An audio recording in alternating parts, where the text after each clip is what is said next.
Next on Unsolved Mysteries, a cold-blooded murder leads to a high-speed chase and a dramatic shootout with the police. The killer is still on the run. After 20 years of marriage, John Burns falls in love with another woman, and then he kills her. A woman who gave up her children and checked into a mental hospital may not know that she's an heir to $1 million estate. And many believe that this young woman has performed miracles while confined to her bed in a coma. Murder, missing persons, wanted fugitives, and the paranormal. I'm Dennis Farina, and this is Unsolved Mysteries.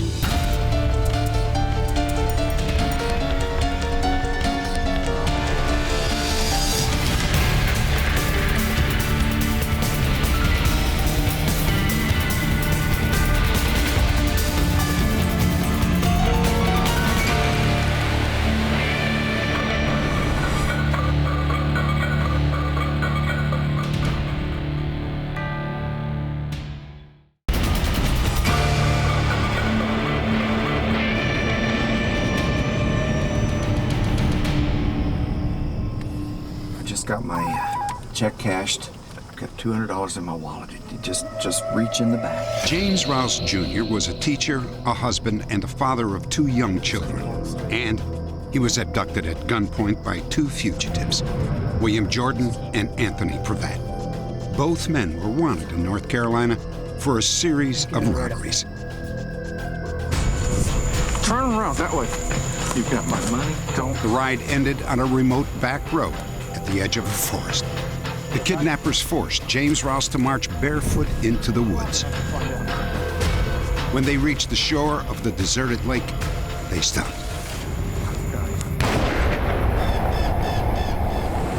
James Rouse died instantly, shot at point-blank range with a sawed-off shotgun. The next day, Wadesboro, North Carolina, 240 miles from Suwanee. That's it over there, 421. Police got a tip that Jordan and Prevatt had returned and were hiding at the home of a friend. You recognize that car? Nah, it doesn't look familiar to me. Prevatt and Jordan had a reputation of being predominantly into property theft, house break-in, those type of things. We didn't really suspect that they were involved in anything serious other than that. When deputies approached the house, Jordan and Prevatt were already one step ahead of them.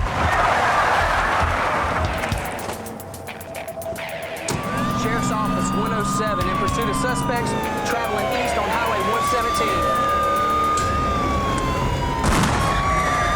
Suspects are firing upon us, requesting backup. Everything was happening so fast, but it seemed extreme that these guys were using this much excessive force to get away from us just because we wanted to talk to them about some house break-ins. Get a shot at it. Suspects has thrown out what looks like to be a weapon just past Olivet Church. I'll get up alongside of it.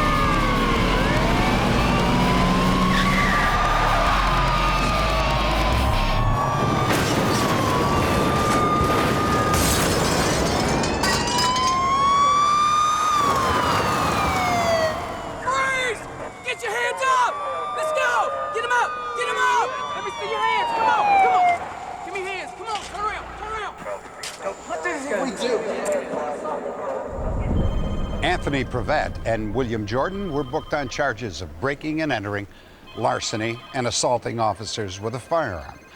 But what the sheriff didn't know is that the 2 men they had just arrested were also cold-blooded killers. 48 hours later, the body of James Rouse was discovered near the lake in Georgia. Jordan and Prevatt had stolen his car, then wrecked it during their attempted getaway in North Carolina. A shotgun shell found near the murder scene sealed the case against Jordan and Prevatt. Ballistics revealed that Rouse had been killed with a blast from the same shotgun the pair had dumped during the chase. Inside the wrecked car, police found trophies of the murder in Georgia. Photos of Jordan and Prevatt leaning against Rouse's car, posing with that same shotgun that killed him. They were both eventually extradited back to Georgia, tried, both found guilty of first-degree murder, both given the death sentence. But neither Jordan nor Prevatt stayed on death row. The Georgia Supreme Court reduced their sentences to life in prison. It wasn't long before Prevatt was paroled. Soon after, he murdered his girlfriend and was returned to prison. Once again, he was sentenced to death, and this time, the sentence stood. Jordan, you and Green take the truck on back to the house, gas it up, make yourself useful. Yes, sir. After 10 years in prison, Jordan was assigned to a minimum security work farm for good behavior. But his image as a model prisoner proved to be misleading. One day, Jordan just kept driving.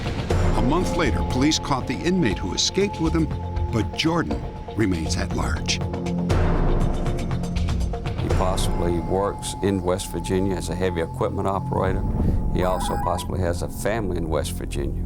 He uses the name William Bill Jordan or William Jr. Jordan. Decades have passed since Jordan and Prevatt murdered James Rouse Jr., but the Rouse family still feels the pain.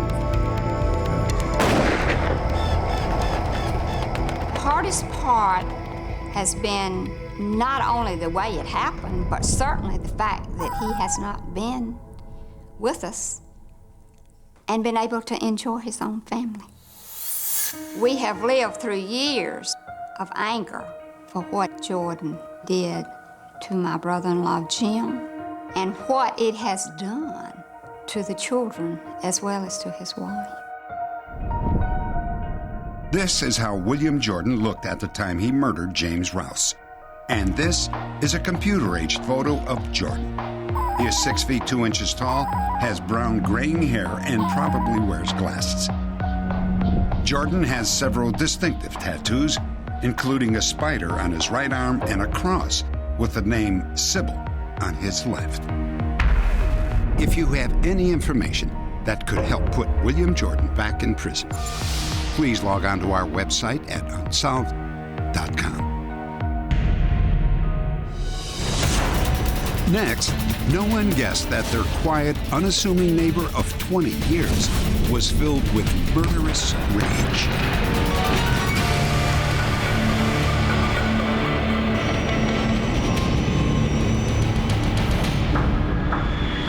South Lyon, Michigan. John Burns was a married man when he fell in love with Eleanor Farber. When she found out that he was married, Eleanor ended the relationship. No one guessed that John Burns would soon turn violent. John Burns drifted into town in 1947. He had little more than his name and the clothes on his back. But Burns never revealed much about his past to his friends or his neighbors. Well, I was neighbors with him for probably several years. I never spoke 200 words with the man all the time I lived by him. He certainly was very careful about what he would tell you and what he would talk about. So yes, if he had something to hide, I'm certainly sure he did it very well. I really don't know where John Burns was from, nor do I know when he was born. As a matter of fact, I can't be positive that John Burns was born in the United States. 1 year after Burns arrived, a woman named Ann McMurray fell in love with him, and soon they were married. I don't know why John married Anna. John looked about 20 years younger than Anna. Perhaps he legitimately loved her at the time. Perhaps John married this woman to help cover his identity, help cover his trail. After 20 years of marriage, Burns met and fell in love with Eleanor Farber. Eleanor had no idea that John had a wife in South Lyon, only 15 miles away. The affair between John and Eleanor was common knowledge throughout the area. You know, it was no big secret. Most anybody that knew John knew that John and Eleanor were having an affair. Come on, Pokey, come on. Get her up here. Well, at first, John Burns treated her very well. He was good to the kids, brought him a pony.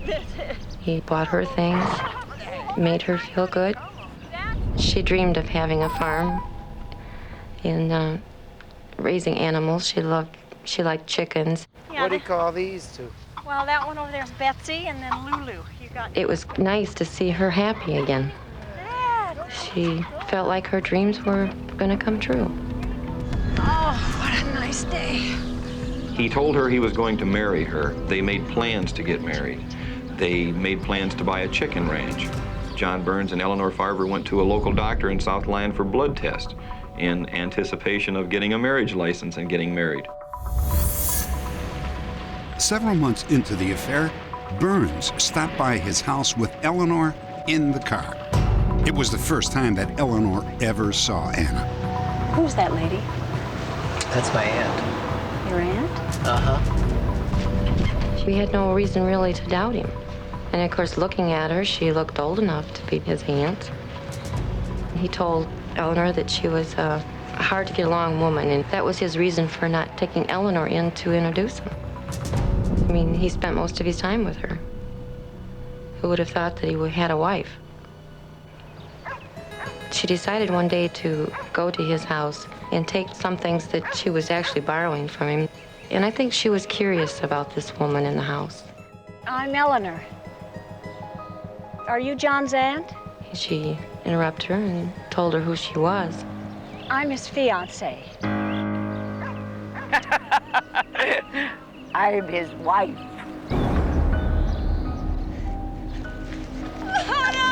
That day, Eleanor swore that she would never see John Burns again.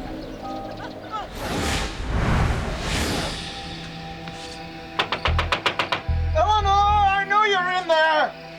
John would come to the door and bang on the door, pleading with her to explain. And Eleanor wouldn't. She would not see him.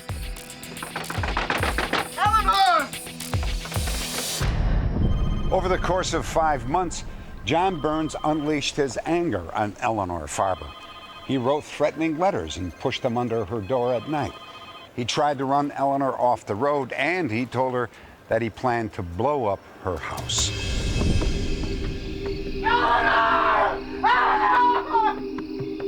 I don't remember what day of the week it was. I'm not exactly sure. I don't even remember the exact time of the day, but it was in the middle of the day. And John came in, and he wasn't too familiar with shotguns. Got a dog in the neighborhood that's been giving me some trouble. He said he had a German Shepherd that was bothering him, and he wanted something to shoot him with. What do you want to do, just dust him off, or do you want to kill him? Kill him.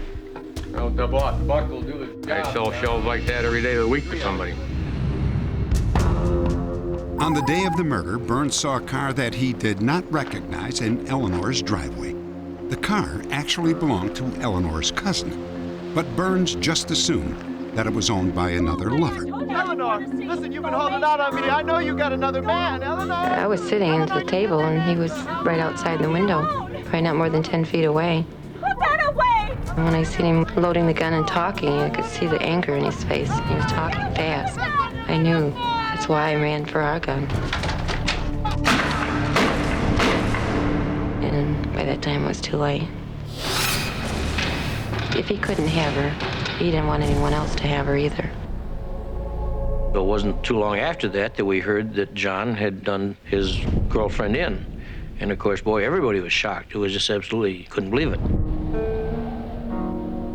After the murder, Burns disappeared from sight, but not from South Lyon. The police couldn't find him, but Burns was seen in town on 3 separate occasions. Police would later learn that for 10 days, Burns had been hiding in a barn that was less than 100 yards from the murder scene. When police finally searched the hayloft in the barn, they found the remote area where John Burns had been hiding. They discovered dozens of empty food cans and a confession to the murder scrawled on wooden slats, but Burns had already vanished. Ever since Eleanor Farber was killed, Detective Bill Eskridge has been relentless in his pursuit of John Burns. He has sifted through dozens of documents from every state in the Union. Despite all this, Detective Eskridge has come up empty-handed. He has found no record of a John Burns who matches the description of the man who killed Eleanor Farber. This is a photograph of Burns with Eleanor Farber. There is only one other picture police have been able to find of Burns. In my opinion, John Burns definitely was trying to hide a past. I believe that he was on the run from authorities in another state, possibly even another country, for a very serious crime. In an effort to find additional pictures of John Burns, I went to the Southline High School where he had been employed and looked through all of the yearbooks. For 8 years in a row, every day the photographs were to be taken, John Burns called in sick. He never let himself be photographed. I think it's very conceivable that John Burns is still alive and maybe even watching this TV show. He was a survivalist, he was incredibly crafty, and I think John Burns is out there somewhere. Update. John Burns eluded authorities for 17 years. Shortly after this story aired, Burns was arrested in Altoona, Pennsylvania, and charged with the murder of Eleanor Farber. The jury found him guilty, but Burns died of a heart attack before he could be sentenced. Next, a deputy sheriff is shot down in his own home. Police are looking for the caller who said that he could identify the gunman.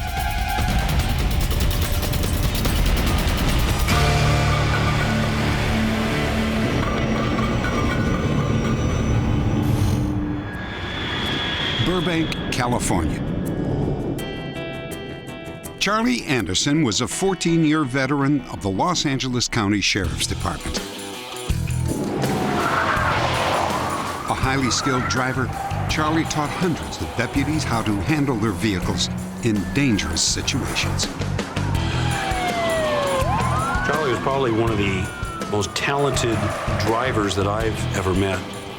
It was a natural talent for him. Charlie was able to get along with everybody. He was serious on the job, but he had a good sense of humor when he was around the rest of the staff. Charlie was also a dedicated father, never too busy to spend evenings and weekends with his two sons. To those who knew him, Charlie didn't seem to have an enemy in the world, until he was shot and killed in his own home. Beth, Charlie's wife, told police that on the night of the murder, the couple and their two sons got home around midnight. Oh, honey, he's out like a light. Well, I'll go ahead and bring him upstairs, and then I'll come back for you and the baby. Okay, thanks. They arrived home, and because Mrs. Anderson was suffering from a back injury, her husband offered to go inside the house with her oldest boy first. He asked her to wait in the car, and she did so. Charlie Anderson went in the house with the oldest son, and we believe took him upstairs. A few moments later, Mrs. Anderson heard what sounded like backfires from where she was parked in the driveway. She was still seated in the car. Because the sound was unusual, she walked to the house and called in to see if there was anything wrong.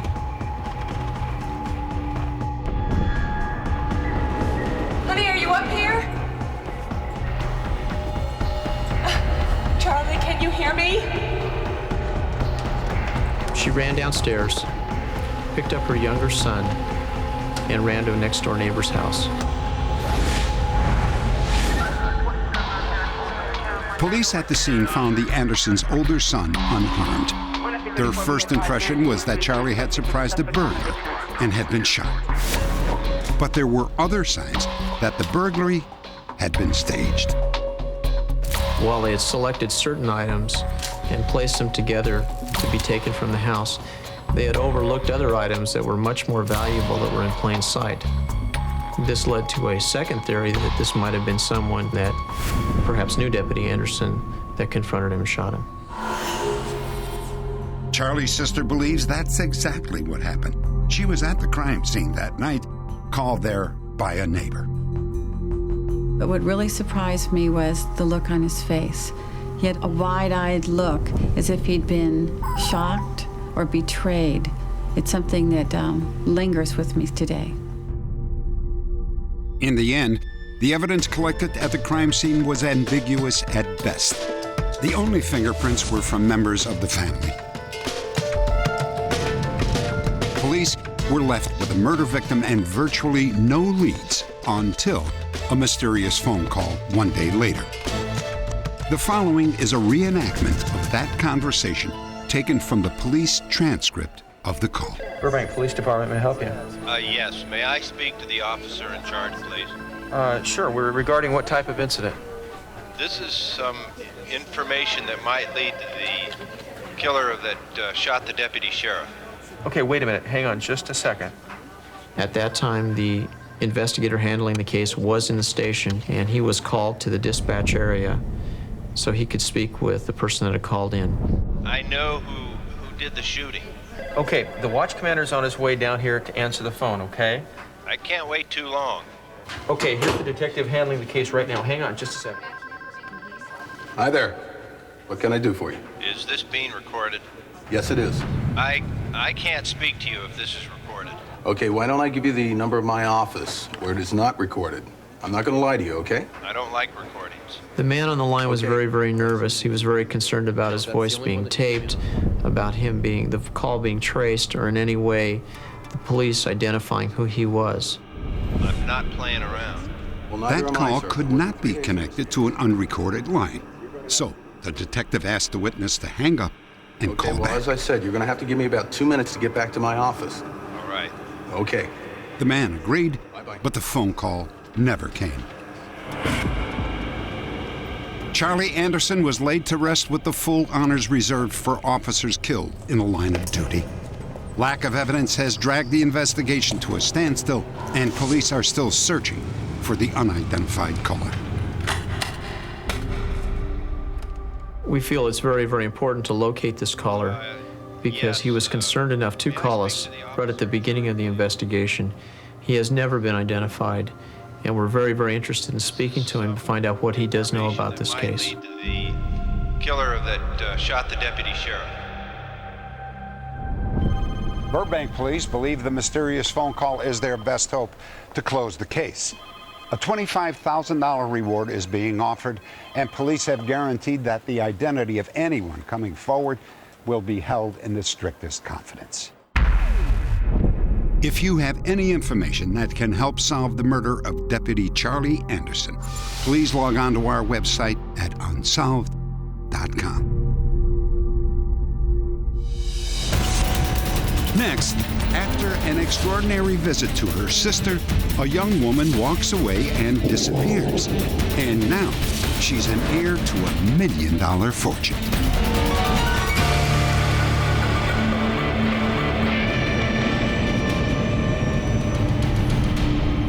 Our next story profiles a woman named Laureen Roberts. Her family hasn't seen or heard from her in more than 30 years. Laureen has no way of knowing that she is one of the heirs to a $1 million estate. Laureen Roberts grew up in Dripping Springs, Texas. She was on the high school basketball team and was a member of the pep club. But at the age of 16, Laureen suddenly dropped out of high school. Her family believes that this was the beginning of a slow descent into mental illness. Laureen was very quiet. She would just be to herself with her own thoughts and her own world. It's as if she wasn't there with you most of the time. Hey, little lady, can we get some coffee over here? Yeah, you, the pretty one. You want to take our order? In 1949, Laureen dropped out of high school. She moved to Austin and found work as a waitress. She also found love. Coffee, pie, and how about I take you for a whirl? I don't know what you mean. Let me show you. Just 10 days after they met, Laureen and the young servicemen were married. Laureen and her husband had 3 children in 7 years. In In 1956, her husband was discharged from the service, and they moved to his hometown in New Jersey. It wasn't long before Lorraine's life began to unravel. Lorraine told me that she wasn't happy there. His family didn't accept her, and that his mother bought her and the children a train ticket and put them on the train to send her back to Austin. Lorraine's husband filed for divorce. With no money and no means of support, Lorraine and her 3 young children returned to Texas and an uncertain future. I'm tired. When are we gonna go home? Michael, sweetheart, would you put this on for me? That other one's dirty. Come here, put this on for Mommy. Lorraine tried. She worked and she tried to handle, her situations. And she loved her children very much. But that was just something she couldn't handle, and she's seen she couldn't handle it. And she tried to get help from her husband, but no help. She decided the best thing to do was to just give them up and let them be adopted out where they would be taken care of. Now don't fuss. We'll get you some food. Now don't fuss. I want you to sit there quietly. After the children were adopted, Lorraine's emotional state became even more fragile. She came to me and she admitted that she was sick and said she needed help, said she needed a doctor. And my dad said, Ruby, take her to the psychiatrist, and I did. And he gave her admittance to the state hospital.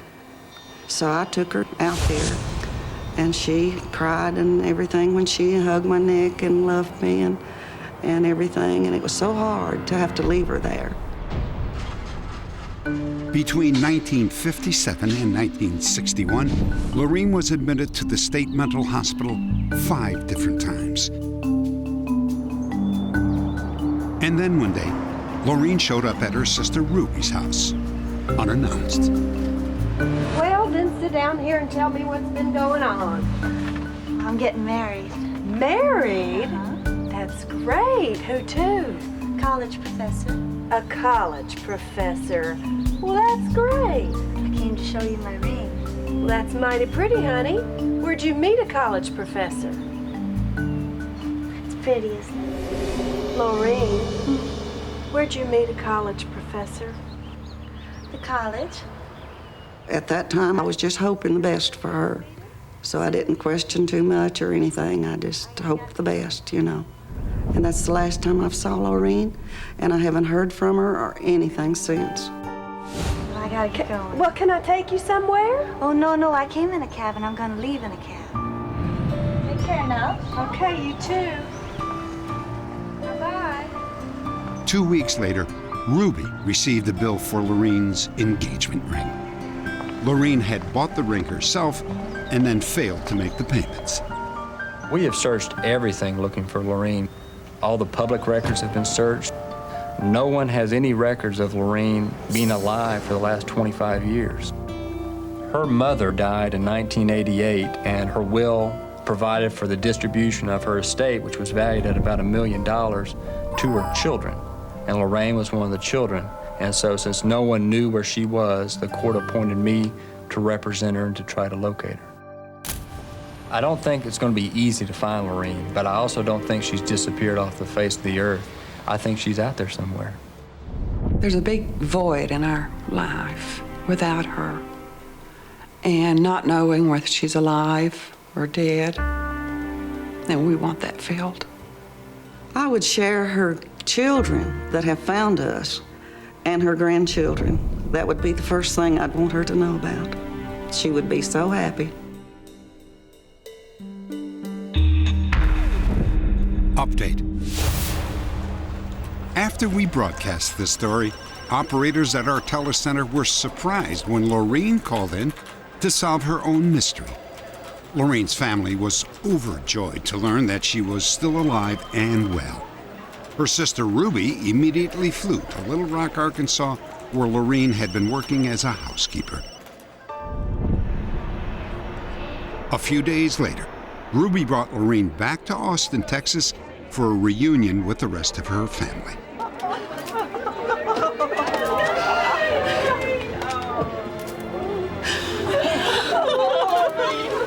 It was unbelievable.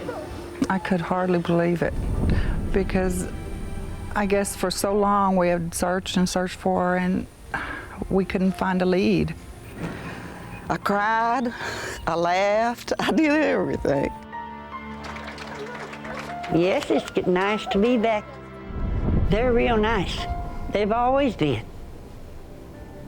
They're original people, they said, that are very darling people. After the reunion, Lorene received her share of the inheritance. She has since returned to her home in Arkansas.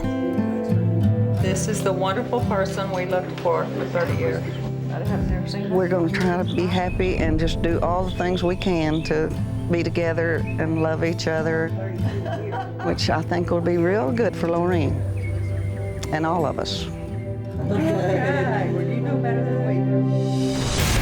Coming up, the story of a young girl in a coma who some believe holds the miraculous power to heal.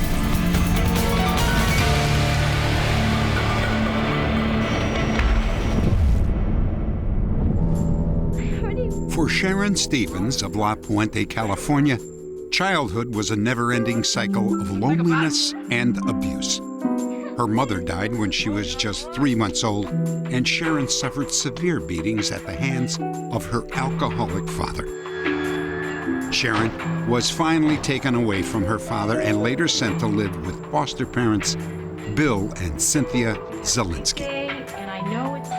At the Zielinski's home, Sharon experienced love and kindness for the very first time. They really knew how to parent, and they went all out to make me happy. I felt very special for one of the first times in my whole life. So I started to change in the right way.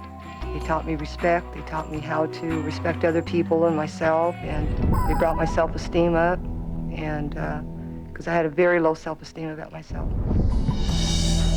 But only 1 year after she arrived, Sharon's happy life with Bill and Cynthia came to an end. A court decided that she should be returned to her father. Sharon never saw Bill and Cynthia again, but she has not forgotten how their love and understanding inspired her. I know if it hadn't been for them, I probably would have been a child abuser, a drug addict, a prostitute. I feel I would have turned out very bad if it hadn't been for them. We think a lot of you already. I would like to be reunited with the Zielinskis, to tell them how much I appreciate what they've done for me in the past.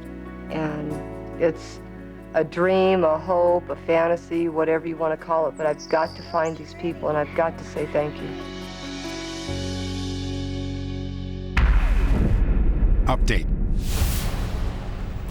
Just minutes after her story aired, Sharon's search came to an end. Bill and Cynthia Zielinski were watching the broadcast and called our phone center. After more than 30 years of being apart, Sharon arrived at Bill and Cynthia's house. Hi, Sharon. Hi. Oh, Sharon.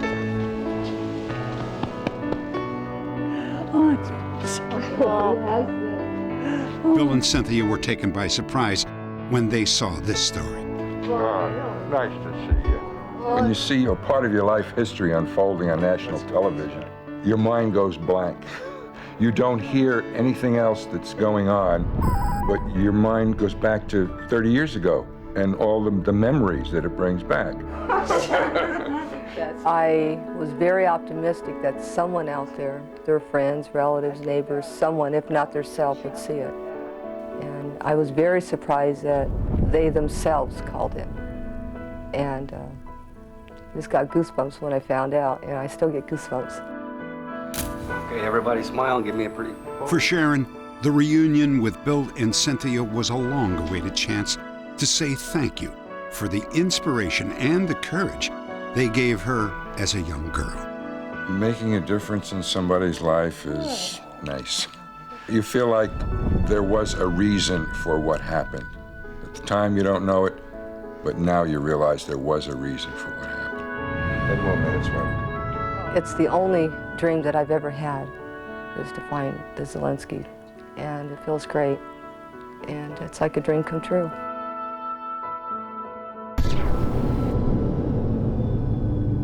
Accounts of miraculous healings have been around for as long as faith itself. But some have questions about these reports. Today, many still wonder what to make of them. The story of Audrey Santo is a case in point. Worcester, Massachusetts. As you can see, this is Audrey's room, and the person sitting down on her left is her grandmother, and the person standing on your right is one of the nurses.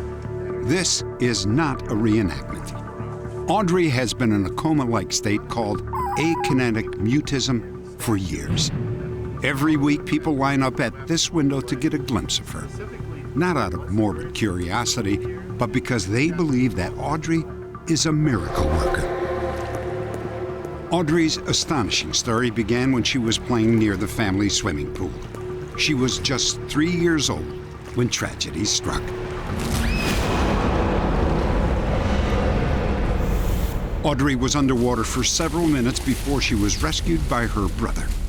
On the way to the emergency room, she went into cardiac arrest.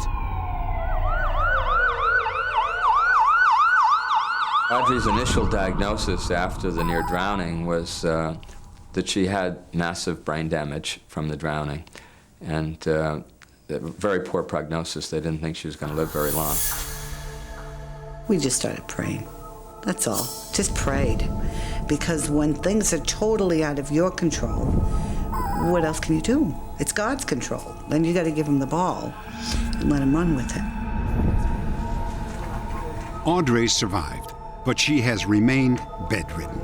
She is aware of her surroundings, but is unable to move or talk. She's not fully conscious by any stretch of the imagination, and yet she's not unconscious.